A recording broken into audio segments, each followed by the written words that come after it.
The overlying theme of our class is earth dwelling, and we were asked to all focus and master a specific skill of our choice to help further our understanding of this topic. To make things interesting, I wanted to select a unique skill that has very little relevance in today's society, but was pivotal to our survivalship before the modernized world: skinning animals, an essential task to gather meat. Life is easy. Everyday life is easy. You can go down to Comeback Shack and grab a burger.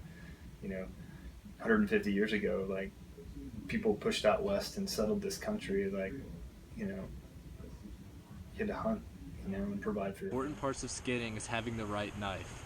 This here is an old timer sharp finger that I purchased from Walmart for about $20. It's great for skinning because its small shape really lets you get a nice grip on it and gives you the accuracy and precision that you need when skinning a small game animal. And one of the better qualities of this knife is that it's very sharp, and that really lets you get right underneath the skin without penetrating the inner organs of the squirrel.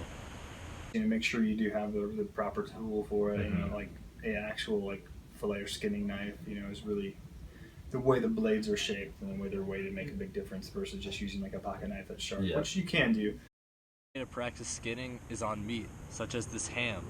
Even though it's not exactly what a squirrel would be like, it really helps you practice on knife precision and accuracy and knife safety. Skin a small game animal such as a squirrel is to case skin it. By case skinning, you create a flap of skin just underneath the tail that you can peel off so that you can take all of the skin off in one piece. To simulate case skinning a squirrel, I'm going to pretend that this is the butt of a squirrel and that its tail would be just around here, and I'm going to make an incision just around this area so that I can then peel the skin off. Um, when you're trying to, the kind of offal, like the innards, that you one of the hardest parts is like getting around the anus and making sure you don't like nick the lower intestines, and you get like you don't want to contaminate the meat with like urine and feces. So just take it slow, enjoy it. What I've created here is a flap in the skin just above the anus, which would be around here, and the two legs here and here. And what you do with this flap is you peel it back and you take the bottom of your shoe and step on it and then pull the rest of the body out of its own skin. And that's pretty much all it takes to skin a squirrel. For this project, I decided that in order to gain the full experience, I would kill a squirrel and skin it myself. Something that you have to realize is that many Americans turn a blind eye to the fact that you are taking the life of a harmless creature for the sake of your own survival, sometimes even pleasure, which most of us take for granted. Even though this isn't the squirrel I used, this is the trap I used to catch and then peacefully drown the one I eventually caught. I mean, you put it all into perspective, and you know you're learning a skill to survive, and as long as you use the animal graciously. I'm in the military. I'm pretty conservative, but I'm also fairly liberal on a lot of things, and so I believe in the humane treatment of animals. Due to convenience of being at home for Easter break, this was my one chance to skin a squirrel. Since I did this before the majority of my practice and purchase of a skinning knife, I was limited to using less effective knives.